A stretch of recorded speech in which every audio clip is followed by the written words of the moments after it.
ज्ञान के नेत्र क्या है? तो चलिए एक उदाहरण से मैं आपको बताता हूँ। गोस्वामी जी तुलसीदास जी अपने पत्नी से बड़े प्रेम करते थे। दिन भर उनसे बात विचार और सहचार्य करने पर भी उनके उस नारी के प्रति बड़ी इच्छा आसक्ति थी। नारी सुख के अतिरिक्त उन्हें अन्य किसी सुख की इच्छा न थी। वे शरीर को सुख भोगने का ही प्रधान साधन मानते थे। वासना तथा इंद्रियों को माया जाल में उन्हें बांधे रखा रहना।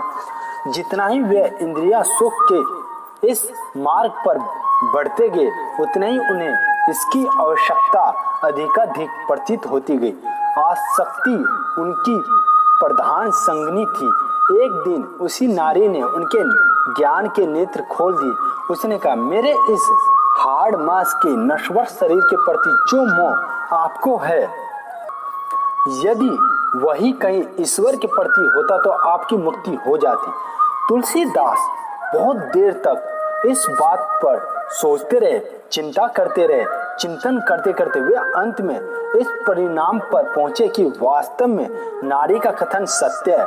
आसक्ति से बढ़कर संसार में कोई दूसरा दुख नहीं है।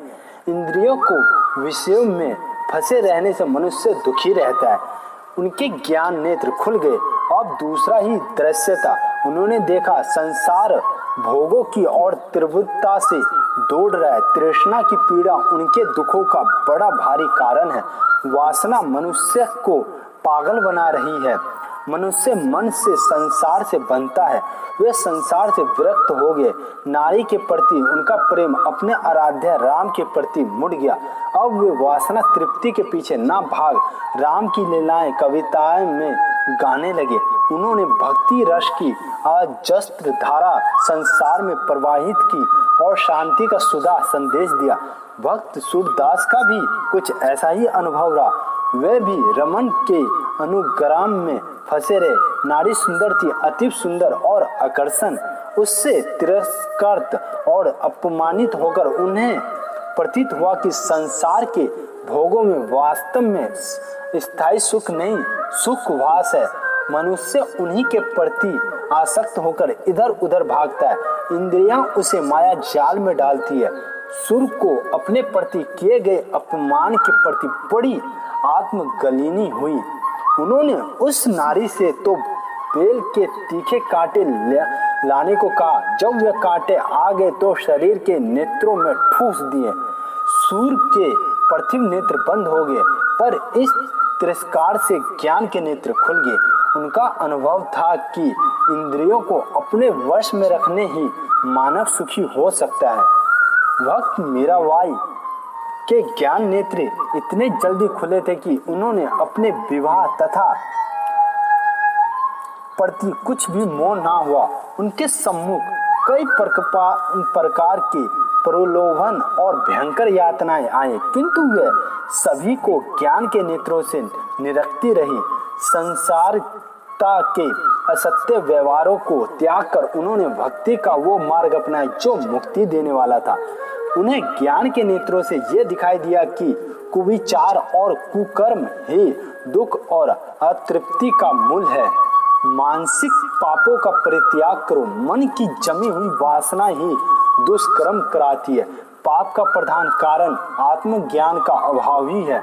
हम प्रेम, मोह और आलस्य की निद्रा में पड़े रहते हैं। आलस्य ही पड़े हुए हमें सुख मिलता है तो दिखाई देता है, परंतु उसका फल हमेशा दुख होता है।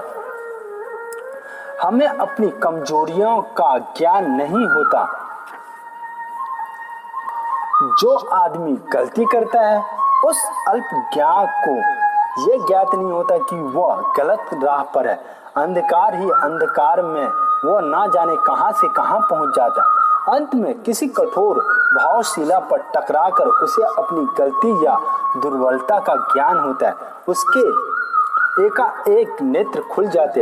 यहीं से वास्तविक आत्मा की उन्नति का सुप्रभात प्रारंभ करता है। ज्ञान के नेत्र में हमें अपनी दुर्बलता से परिचित कराते आते हैं। जब तक इंद्रियां में सुख दिखता है तब तक आंखों पर पर्दा पड़ा हुआ लगता है। जो अपनी दुर्बलता से परिचित हो जाता है उसके लिए वह सच्चा पश्चाताप कर उसे दूर करने की इच्छा और सतत उद्योग प्रारंभ करता है।